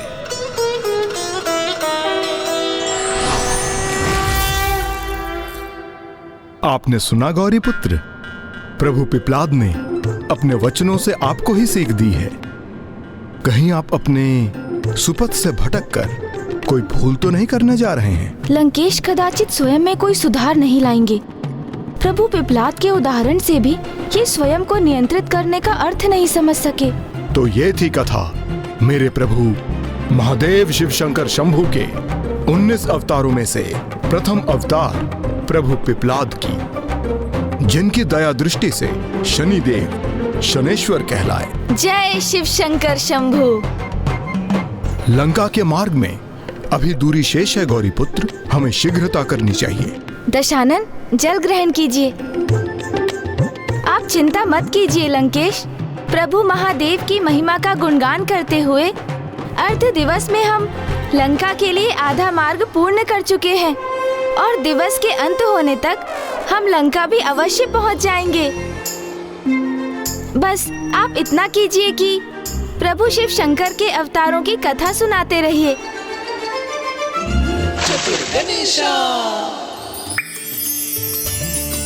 कलश से जल छलका तो कीचड़ उत्पन्न हो गया। कभी कभी किसी को थाम कर रखना नहीं, छोड़ना ही उचित होता है। मुझे वो युक्ति सूझ गई जिससे लंकेश प्रभु के आत्मलिंग को छोड़ने पर विवश हो जाएंगे।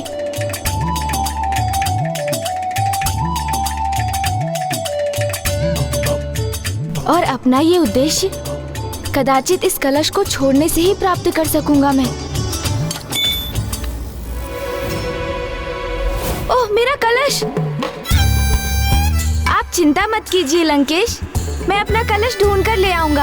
आप आगे बढ़िए। उचित है गौरी पुत्र, मैं और विलंब नहीं कर सकता।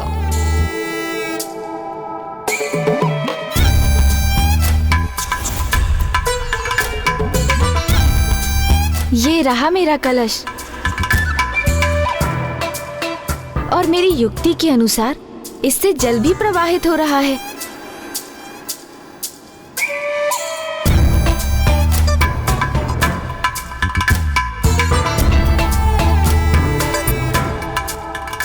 हे गंगा मैया, आप अपने इस जल प्रवाह को लंकेश रावण से आगे पहुंचा दीजिए, जिससे वहाँ कीचड़ का दलदल उत्पन्न हो जाए और लंकेश उसमें धंसने लगे, और मुझे प्रभु के आत्मलिंग को सौंप दें, अथवा आत्मलिंग को सुरक्षित रखने हेतु उन्हें स्वयं यहाँ भारत भूमि में ही स्थित कर दें।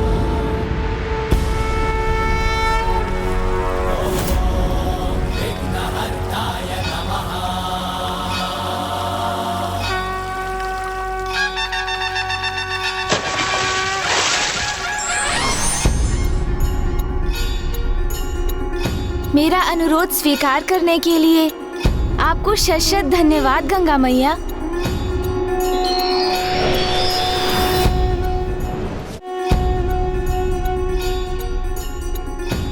क्या हुआ गौरी पुत्र, कहाँ रह गए आप? अपना कलश नहीं ढूंढ पा रहे क्या? कलश तो यही है लंकेश, मेरे नेत्रों के समक्ष ही, बस उसे उठाकर लाना ही शेष है। मैं अभी आपके निकट पहुंच जाऊंगा। तब तक आप विचार कीजिए कि प्रभु महादेव के किन अवतार की कथा सुनाने वाले हैं आप मुझे। उनके शेष 18 अवतारों में से किसी एक अवतार की कथा का चुनाव करना होगा ना आपको। उचित है गौरी पुत्र।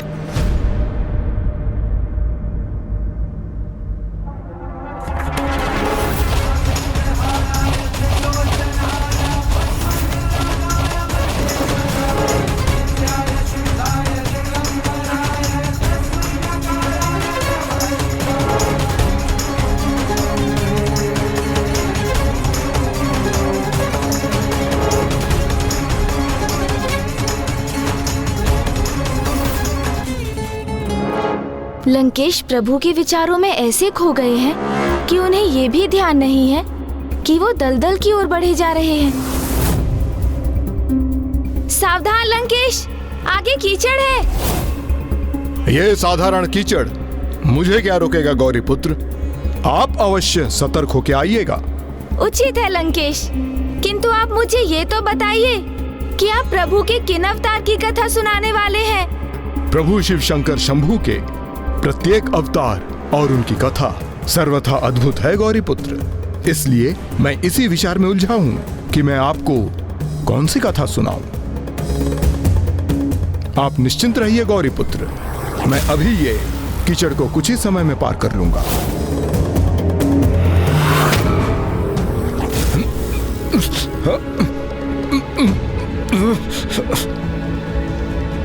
आप चिंता ना कीजिए गौरी पुत्र, मैं अपने पौरुष से और अपने बल के आधार पर इस साधारण कीचड़ को सरलता से पार कर लूंगा।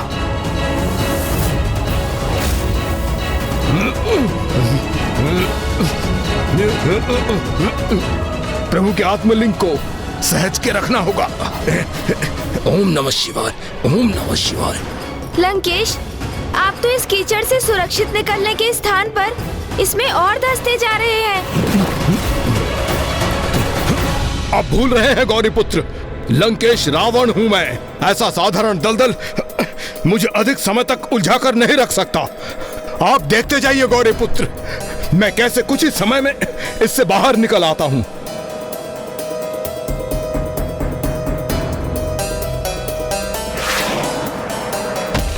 क्या मैं आपकी कुछ सहायता करूं लंकेश? नहीं गौरी पुत्र, मुझे आपकी सहायता की आवश्यकता नहीं है। लंकेश, मेरा एक सुझाव स्वीकार कीजिए। आप प्रभु के आत्मलिंग को मुझे सौंप दीजिए और मेरा हाथ थाम कर आप बाहर आ जाइए। नहीं, मैं आत्मलिंग तो किसी को नहीं दूंगा और मैं स्वयं अपना ध्यान रखने में सक्षम हूँ। हट मत कीजिए लंकेश, प्रभु पिपलाद के उन वचनों का स्मरण कीजिए जब उन्होंने कहा था कि हमें ये सीख भी अवश्य प्राप्त करनी चाहिए कि कब किसे थाम कर रखना और कब उसे छोड़ देना उचित होता है। मुझे भली भांति स्मरण है गौरी पुत्र, किंतु ये अभी छोड़ने का समय नहीं है। मुझे पूर्ण विश्वास है गौरी पुत्र, मैं इस दलदल से अवश्य बाहर निकलूंगा।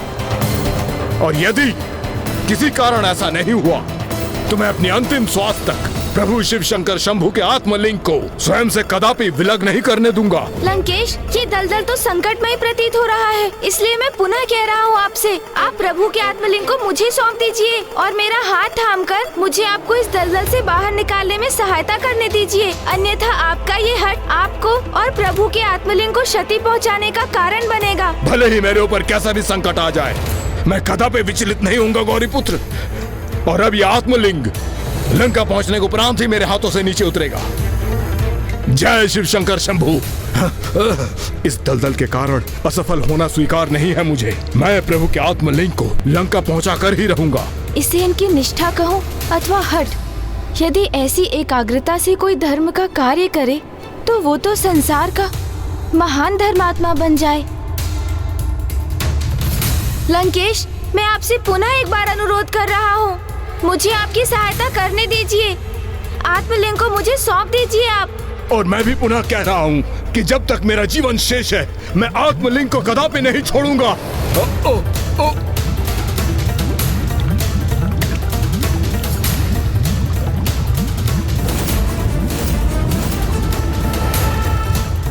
इस अवस्था में तो कहीं लंकेश के प्राण ही संकट में ना आ जाए।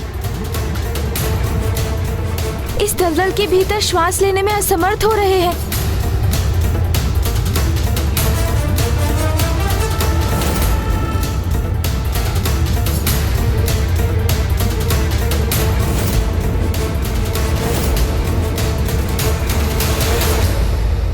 कहीं प्राणवायु से वंचित हो जाने के कारण वो अपने प्राण ही ना खो बैठे। अर्थात अब मुझे ही कुछ करना होगा।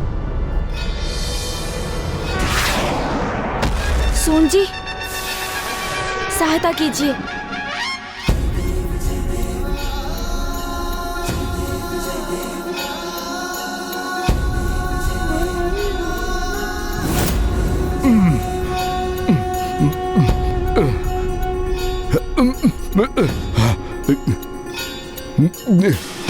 अपने प्राणों की चिंता किए बिना अपने लक्ष्य के प्रति अटूट निष्ठा एवं एकाग्रता का प्रदर्शन कर लंकेश ने एक बार फिर मुझे इनका विघ्नकर्ता बनने के स्थान पर विघ्नहर्ता बनने पर विवश कर दिया।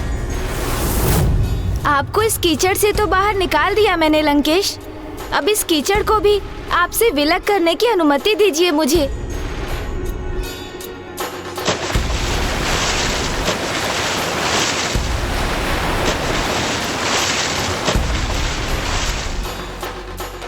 आपको मेरी सहायता करने की आवश्यकता नहीं थी गौरी पुत्र। मैं इस दलदल से स्वयं ही बाहर आ जाता, चाहे मुझे उसके लिए इसमें सदियां ही क्यों ना बितानी पड़ती। मैं तो इस बात से अचंभित हूँ लंकेश कि दलदल में पूर्ण रूप से समाहित होने का संकट उत्पन्न होने पर भी आपने प्रभु के आत्मलिंग को तनिक भी क्षति नहीं पहुँचने दी। उन्हें जिस प्रकार संभाल कर सुरक्षित रखा आपने, उसकी प्रशंसा मैं क्या कहकर करूं कि ये आपकी अपार निष्ठा थी, आपका हठ था अथवा आपकी भक्ति की एकाग्रता। भक्ति में एकाग्र रहने का सर्वोच्च महत्व है गौरी पुत्र, और मेरी भक्ति की एकाग्रता तो उससे भी अधिक है, जिन्हें भक्ति का प्रतीक माना जाता है। इसलिए मेरी भक्ति अतुलनीय है। किंतु आप मुझे ये तो बताइए कि आप पिताश्री के किस भक्त का उल्लेख कर रहे हैं? और किसका? स्वयं प्रभु महादेव शिव शंकर शंभू के अवतार, उनके सहायक नंदी जी का। ओह, नंदेश्वर जी।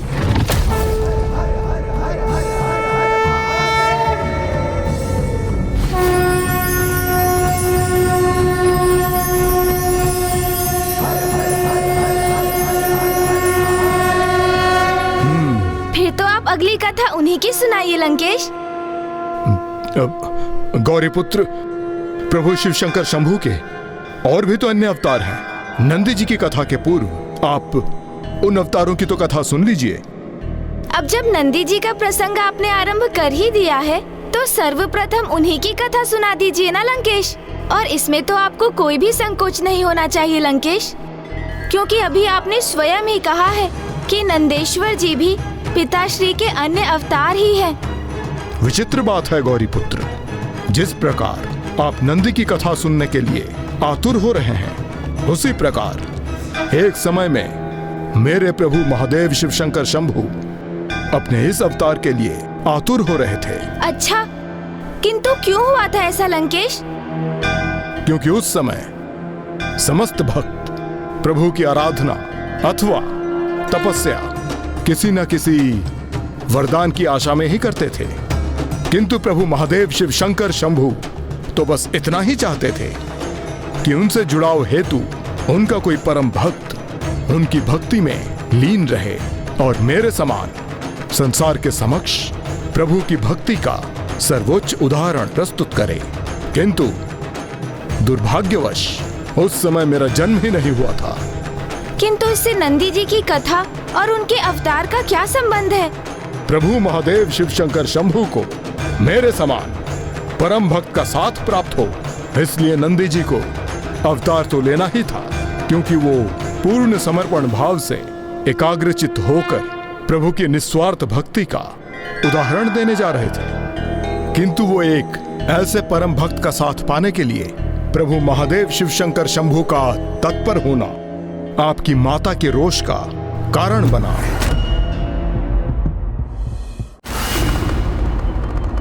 स्वामी, आज इन पुष्पों को देखकर ऐसा नहीं प्रतीत हो रहा जैसे ये पुष्प अपने पूर्णता उल्लास में प्रकट हुए हैं। साधारण।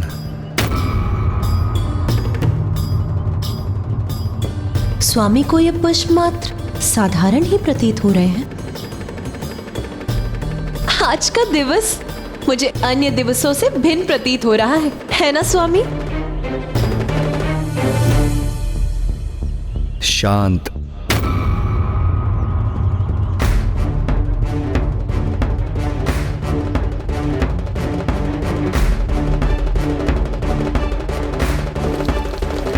अच्छा स्वामी, आप मुझे ये तो बताइए, मैं आपको मंदार एवं जूही में से किन पुष्पों की माला समर्पित करूं? श्रद्धालु।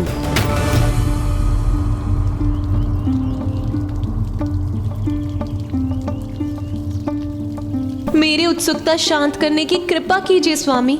आपको कौन अधिक प्रिय है, मैं अथवा ये पुष्प? कोई ऐसा जो सबसे भिन्न हो। भिन्न हो? संपूर्ण जगत में सबसे विशेष। मैं आपसे प्रश्न कुछ और पूछ रही हूँ और आप उत्तर कुछ और दे रहे हैं स्वामी। स्वामी, आप मुझे ये तो बताइए कि आपको क्या हुआ है, किस विचार में डूबे हैं आप? साधारण, शांत, श्रद्धालु, भिन्न, क्या अर्थ है इनका? मुझे ज्ञात नहीं कि मैं कैसे कहूँ, कैसे समझाऊं आपको मैं किसके विचित्र विचारों में लीन हूँ। आपके मन में जो भी है आप मुझे नहीं तो किसे बताएंगे स्वामी? इसीलिए आपके मन में जो भी विचार है मुझे बताने की कृपा कीजिए। मुझे ज्ञात नहीं कि मैं आपको अपना अनुभव कैसे समझाऊं। ये सत्य है कि आप मेरी अर्धांगिनी हैं, मेरे साथ हैं, किंतु कुछ समय से मुझे अपना जीवन एकाकी प्रतीत हो रहा है।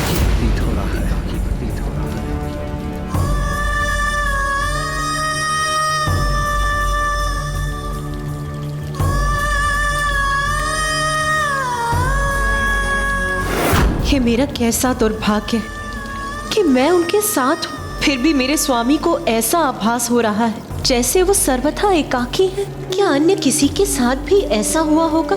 क्या देवी सरस्वती का सानिध्य प्राप्त होने पर भी ब्रह्मदेव को कभी ऐसा आभास होता होगा? नहीं, मुझे पूर्ण विश्वास है उनके साथ ऐसा कदापि नहीं हुआ होगा।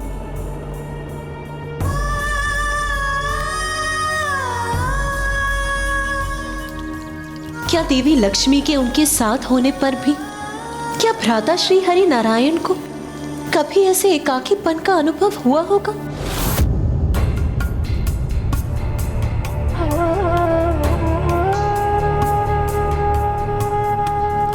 उन्हें उनके जीवन में किसी अन्य की रिक्तता का आभास हो रहा है, तो मैं भी उनके लिए पुष्प एकत्रित कर उनके लिए माला क्यों बनाऊं?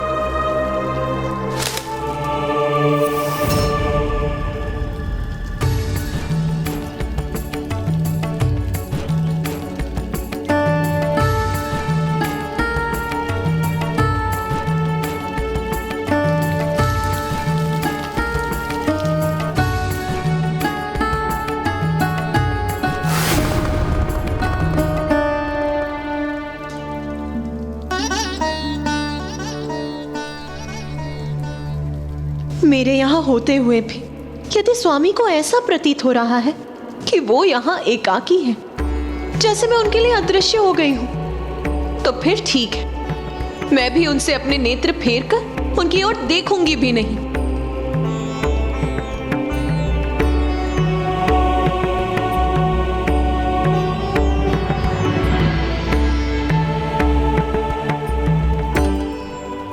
मैं ये पुष्प माला बनाऊंगी अवश्य, किंतु ये मैं उन्हें समर्पित नहीं करूंगी। एक पुष्प भी भेंट नहीं करूंगी मैं उन्हें। अपने वचनों से तो वो अपने भीतर का रोष प्रकट कर रही हैं, किंतु उनके हृदय में महादेव के लिए मात्र प्रेम ही है। यही तो है उनके प्रेम की सुंदरता कि अपने रोष की इस अवस्था में भी अपने आप को प्रभु की सेवा करने से कहाँ रोक पा रही हैं वो।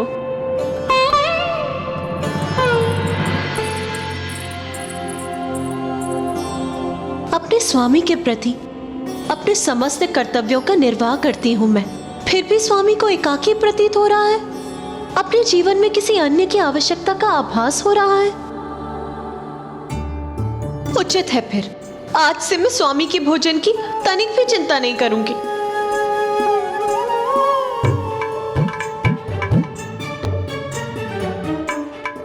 बस जो खीर उन्हें प्रिय है बस वही बनाऊंगी, और कुछ नहीं।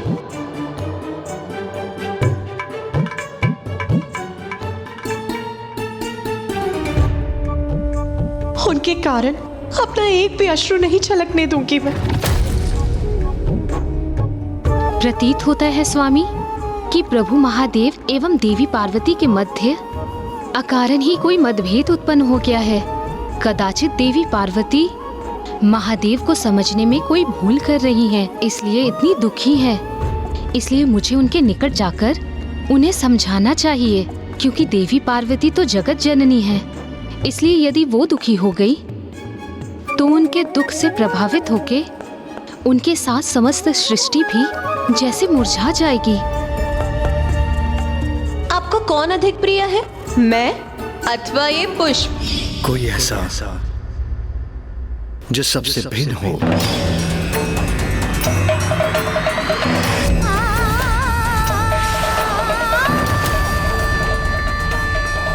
एक विचित्र, एक अपूर्णता का आभास हो रहा है।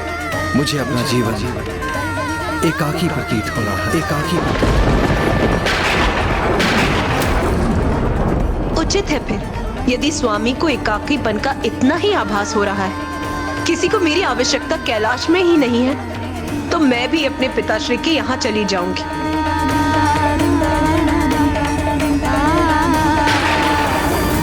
देवी पार्वती जब प्रथम बार कैलाश से इसी प्रकार गई थी तो इसका अत्यंत ही भयावह परिणाम सबके समक्ष प्रस्तुत हो गया था। चिंतित हूँ कहीं इस बार भी